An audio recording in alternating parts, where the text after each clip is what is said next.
Hello everyone, so today we're going to be talking about the optics of the eye. That is, we're going to look at how our eye focuses light to create a clear image of the objects around us. So today, our lesson will be split up into three main sections.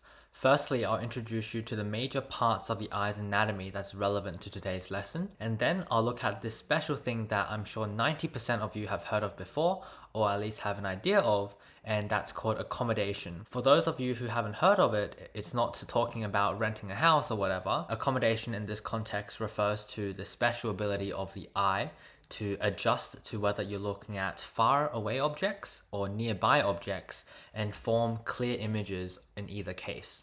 And then I'll wrap up with a clinical focus by talking about two common optical conditions of the eye, namely myopia and hyperopia, which are just different names for short-sightedness and far-sightedness. Okay, let's begin with our introduction. So the eye consists of three main parts: the cornea, the lens, and the retina, which lines the back part of the eye here.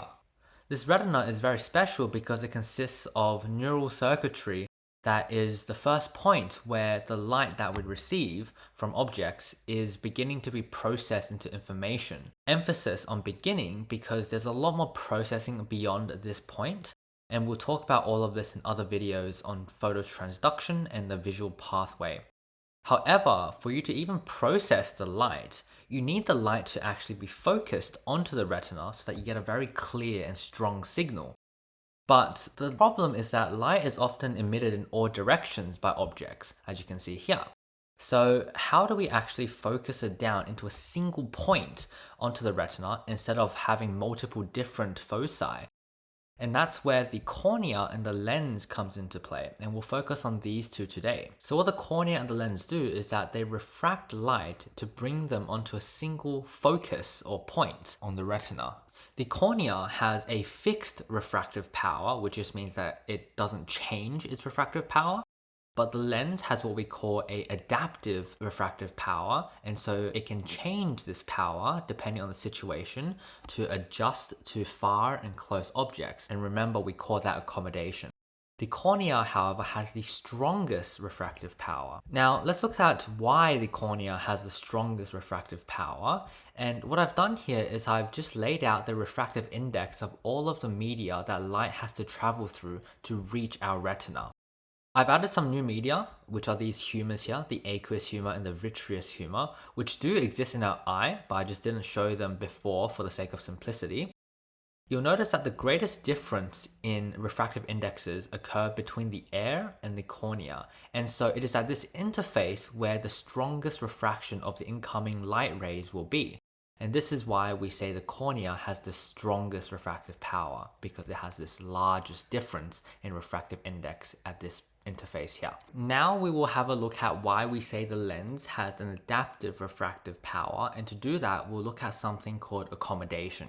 Now on these diagrams, for the sake of simplicity, I've ignored the refractive power of the cornea, and so that's why the light rays will travel through the cornea without changing their direction, but in actuality this is very inaccurate. The reason why I've simplified it in this case is so that we can focus on the refraction that's being done by the lens. Here we have an object that's far away, sending its light rays to be refracted by the cornea and the lens onto a single point or focus on the retina so that it can be correctly processed as a clear and strong signal. Remember, there are two things that affect refractive power. Number one is the difference in the refractive index at the interface, which we looked at for why the cornea was the strongest. And number two is the curvature of the interface. So number one, difference in refractive index, the more different, the stronger the refraction. And number two, the curvature of the interface. The higher the curvature, the stronger the refraction. The lens here is quite flattened and has a low curvature, which reduces its refractive power, but this is enough to focus it onto the retina nevertheless. The problem comes when we are trying to view an object that is close in front of us. These close objects send their light rays off in a more divergent manner, and this means that we have to refract them more for it to focus onto the retina. But the lens here is in this low curvature state and a low refractive power state, and as a result is insufficient to meet this increased demand for refraction. You can see this because the focus is now behind the actual retina, and it's not correctly focusing onto the retina itself. So how do we solve this? This is actually where this red muscle here and these white fibers come into play. The muscle is called the ciliary muscle, and the fibers are called zonal fibers. The ciliary muscle can contract and shorten, causing these fibers to shrivel up and become loose. This means that there is no longer any tension that's pulling the lens into a flattened oval shape, as in the far object case. As a result, the lens, under its natural elasticity, will recoil into this rounder shape. And this rounder shape has a higher curvature and thus a higher refractive power. And as a result of this, we are now able to correctly focus the divergent light rays onto the retina. We call this entire process accommodation. This entire process of contraction, loosening the fibers, recoiling and increasing the curvature of the lens to correctly focus close objects' light onto the retina. This entire process is called accommodation. For far objects, since the light rays are not initially divergent but instead parallel, we don't require this higher refractive power, and a low curvature and a low refractive power is actually what we need. If it's too high, the focus will actually be in front of the retina. As a result, we don't want accommodation when we are looking at far objects, and accommodation is actually blocked. Since accommodation is blocked, that means that my ciliary muscle is relaxed and in this lengthened state. In this lengthened state, it will pull the zonal fibers into this tense state, and this tension will pull the lens into the flattened state for this low curvature and low refractive power. This ability to change refractive power according to near and far is why we say that the lens has an adaptive refractive power. The cornea, on the other hand, cannot change shapes or anything of the sort, so we say that it has a fixed refractive power. Now, all of what we've just learned is regarding normal vision.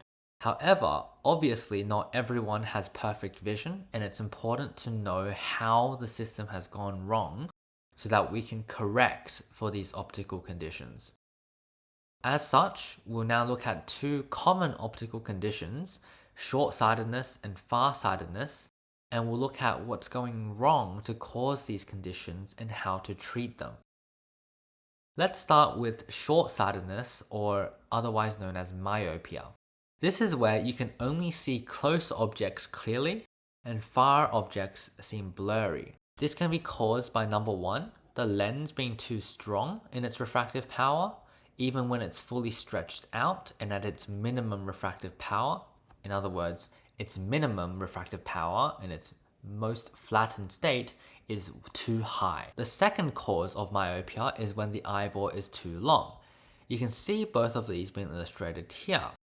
With far objects, the rays are being focused too early because the lens is too strong even at this minimum refractive power state. Another way of looking at it is that this eyeball is too long.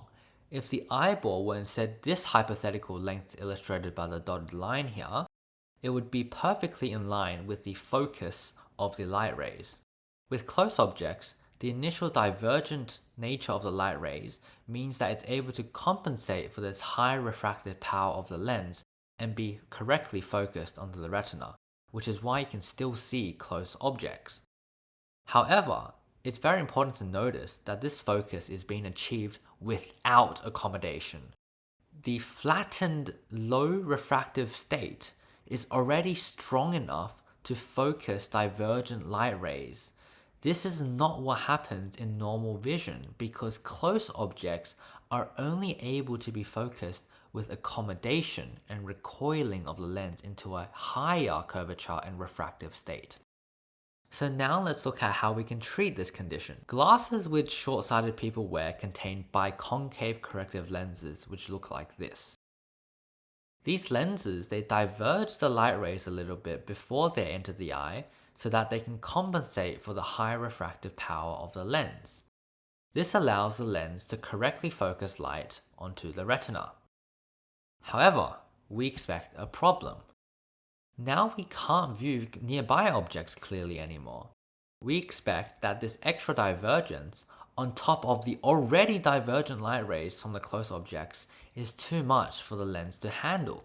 It cannot sufficiently refract it, and so the theoretical focus will be behind the retina. But this expectation has to be wrong.